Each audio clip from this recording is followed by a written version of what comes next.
இதுக்கடையில் ஏதாவது பூஸ்டர் தேவைப்படுதா அப்படின்னு பார்த்தீங்கன்னாக்கா சுண்டக்காய். இந்த சுண்டக்காய்ங்கிறது சாதாரண விஷயம் கிடையாது. நம்மளை சுண்டி போன உடம்பையும் தெம்பாக ஆக்கக்கூடிய ஒரு சக்தி இருக்கிற சுண்டக்காய்க்கு உண்டு. பிளட்டு நல்லா இம்ப்ரூவ் பண்ணி கொடுக்கும். பிளட்டு என்றைக்குமே பார்த்தீங்கன்னா செல்ஸ் வந்து மோட்டிவேட் சீக்கிரம் ஒரே வாரத்தில் நீங்கள் எவ்வளோ பெரிய ஹியூமோக்ளோபின் ப்ராப்ளமாக இருந்தாலும் சுண்டக்காய் அப்படி ஏற்றி கொடுக்கும். ஸோ நான் சொன்னாலே பூஸ்டர், எக்ஸ்ட்ரா பூஸ்டர்.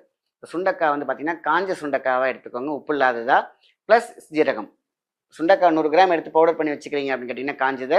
அடுத்து பார்த்தீங்கன்னா அதே 100 கிராம் வந்து ஜீரகம், அதுவும் பார்த்தீங்கன்னா பொன்னூறுல வறுத்துக்கணும். பிகாஸ் மேலே உள்ள சாம்பல் அந்த அந்த சலும்பெல்லாம் இல்லாமல் இருக்கிறதுக்காக. ஸோ இது வந்து பார்த்திங்கன்னா கேப்பில் வந்து நம்ம வந்து காலையிலையோ மாலையிலையோ எப்போனா எடுத்துக்கலாம். ஸோ இது வந்து உள்ள உடம்புக்குள்ளே போகணுமே ஒழிஞ்சு இது பிஃபோர் ஃபுட் ஆஃப்டர் ஃபுட் இந்த மாதிரியான கணக்குகள்லாம் கிடையாது. நம்ம சாப்பிட்டா எப்படி உங்களுக்கு அதோட சத்தை எடுத்து சக்கையாக போடுதா உடம்பு, அதே மாதிரி நம்மளுடைய இந்த ஹெர்பல் இருக்கக்கூடிய சத்தை எடுத்து சக்கையை போட்டுட்டு சத்தை சத்தமாக கொடுக்கும். எங்கெங்கெல்லாம் குறைய இருக்கோ அதுக்கு ஈக்குவலாக கொடுத்துக்கிட்டே இருக்கிறது தான் நம்மளுடைய மூளை. அப்போ எங்கே பேன்க்ரியாஸ் இருக்குது அதை ஸ்டிமுலேட் பண்ணும், அந்த வர்ம புள்ளியை ஸ்டிமுலேட் பண்ணும். இதெல்லாம் வந்து பார்த்திங்கனாக்கா நம்ம மெடிசனில் வந்துடுது. ஸோ இதை வந்து அப்படியே ஃபுட்டு மாதிரியே அழகாக எடுத்துகிட்டு வந்தாலே போதுமான விஷயம்.